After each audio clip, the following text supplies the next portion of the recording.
Hello, class of 2020. If I'm wearing these robes, it can only mean one thing, and that's graduation time finally for you guys. On behalf of everybody here at Prairie Ridge, I want to say congratulations on surviving the strangest and most challenging year that any of us can remember. At these graduation moments, oftentimes people talk about dealing with adversity. What did you learn? How are you prepared for what's next? And I can't think of a group that would have that apply to them more than this graduating class. I hope the last several months have taught you a lot about yourself, a lot about how to manage time, a lot about what's important in life, really, how to be happy, and a lot about how to overcome challenges and respond to what seems to be a constant stream of obstacles coming your way. I couldn't be more proud of you guys for how you did handle it. The optimism and the resilience that you guys showed without, that is something that I will remember about the class of 2020 for certain. So really, on behalf of, again, everybody at Prairie Ridge, we wish you nothing but the best. Based upon how you dealt with this past year, I'm assured of a successful future for all of you. I hope you keep in touch. Once a wolf, always a wolf. Congratulations. And at this point, all that's left are a few more words from several of your classmates who wanted to share some thoughts with you as well. All the best. We'll see you over the next couple of days to hand out your diplomas. Congratulations, class of 2020. I pledge allegiance to the flag of the United States of America and to the republic for which it stands, one nation, under God, indivisible, with liberty and justice. Good morning, class of 2020. Long time and still no see, but I hope your stash of toilet paper has sufficed your needs over the last few months. I want to first take a moment to point out just how crazy this school year has been. One weekend, we found ourselves stranded outside for a fire drill in the midst of an intense downpour. A few weeks later, we found ourselves in an atrocious rat infestation that left Mrs. Buck screaming. Then we got hacked and lost our bells to ransomware. And to top it all off, the global pandemic that cut our senior year 56 days short. But hey, look on the bright side. At least we survived. I guess that's kind of the whole point of my speech, though. We survived. I know how devastated I was when all the activities I was looking forward to for so long got canceled. But during my many days of solitude, I had the opportunity to look back at my high school career. Instead of dwelling on what we could have had if the coronavirus didn't exist, I took a moment to look back at the last 4 years, at all the memories that we do have.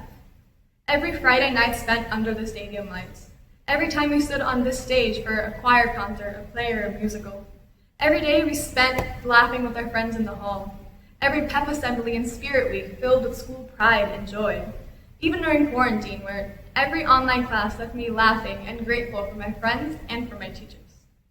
Throughout high school, every relationship that we have cultivated and every memory we have made is etched deep into our hearts, deeper than even the graffiti on the bathroom walls. Despite all the challenges that we have faced, every single one of us have emerged from quarantine stronger than we were before. We persevered through unprecedented times, adapted to new situations, and united as a class and as a team.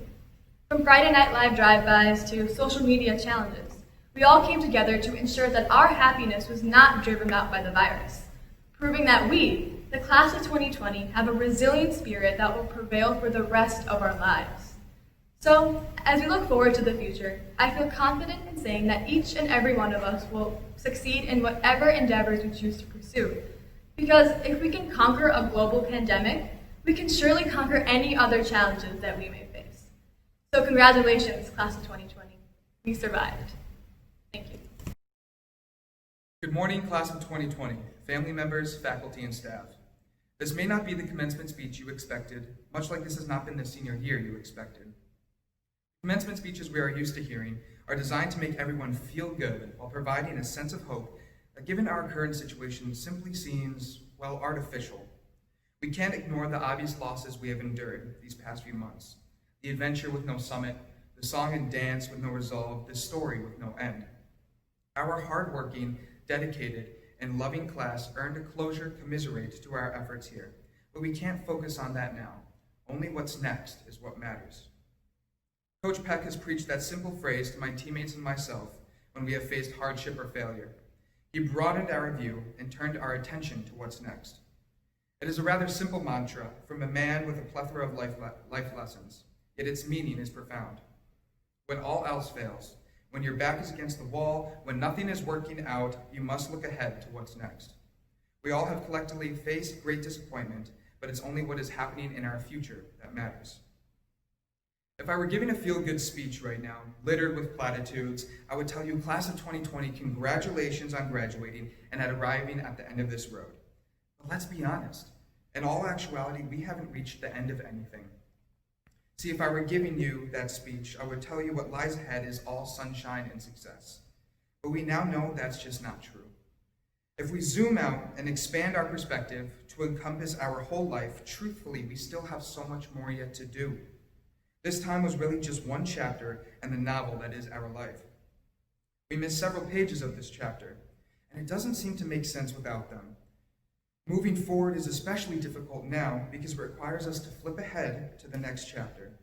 But how we handle the hardships, the disappointments, and tragedies in our life is ultimately what carries us towards that success.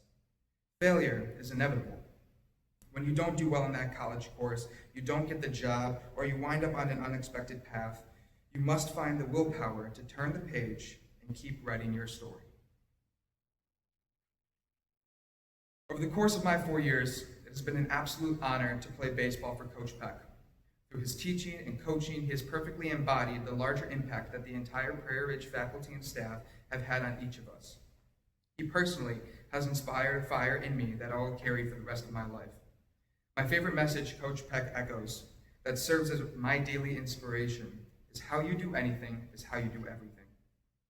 Everything you do in your story, in your life, must be done with great intent, fueled by the idea of what your happy ending may look like.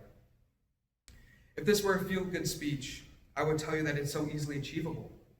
We just graduated high school, and with it, we will all receive accolades, but all we really did was write the prelude to the book to the rest of our life, and we can't stop now. As we have all witnessed, there's nothing great about a book or a senior year that goes unfinished. Class of 2020, I refuse to let that be our narrative. Don't let your mission or your story go unwritten. All we have to do now is pick up the pen, turn the page, and journey straight ahead to what's next. Thank you. Hello, my name is Prairie, and it's certainly a pleasure to at last be able to address this esteemed group. I've attended graduation ceremonies for 3 years running, and I'll admit, it's not necessarily the most riveting thing in the world, but it takes on a new meaning now that we're at last having a ceremony at all. You see, instead of simply lying down and dying, we've chosen to rise out of the ashes and still have some semblance of a graduation. High school itself boils down to choices. You've chosen to complete 4 years of high school, and here you are. Over the next several days, we cannot help but look back on the choices we've made across our lives. Every choice I've made in high school, both good and bad, has created the person you see before you. High school at its core is an environment that attempts to help teach us how to make better choices. Now think back. Think back to your peers and your teachers. Who have you chosen to make a part of your life? As freshmen, we were thrust onto a stage with an unknown cast of thousands. Along the way, we selected certain people to become members of our script. And even more important was how much trust we invested in our new friends. The same also goes for our teachers. It's no secret that I'm your traditional teacher's pet, but at PR I found my motivation for being one changed. It went from just trying to get good grades to forming a relationship with faculty who I knew were invested in my growth. Throughout 4 years, teachers like Mrs. Harnett have taught me valuable life skills, such as public speaking, which I think has paid off, but you'll have to tell me later. While I know not everyone here is as much of a workaholic as I am, I think we can all say that we have at least one teacher or staff member who we've chosen to call a friend. High school has not only been an exercise of social interaction, but also one of patience. Each of us has had that challenging class or a teacher we may not have seen eye to eye with. Life tosses us hurdles, and we have a choice of how we approach and react to them. Sometimes in high school, we tripped over those hurdles, and either we can lie down and wallow in self-pity, or we can pick ourselves up, dust ourselves off, and get ready to jump the next one. There are even times when I've seen people not just jump over the hurdle, but jump off of it. and ascend to an even higher level. Now that we're at the end of this sadistic track and field event called high school, it begs the question of how well we've chosen to approach and learn from our hurdles. Ultimately, high school is about growing to make better choices. We make mistakes, sure, but we can choose to use them as stepping stones for growth. And we know if we've chosen our allies well, that they'll forgive us and help us become better people. This has been a 4-year adventure in which we came in as scared freshmen and came out the other side as imperfect, but human adults. We all have regrets, sure, but if we've learned anything, is that we can still choose to move on and grow.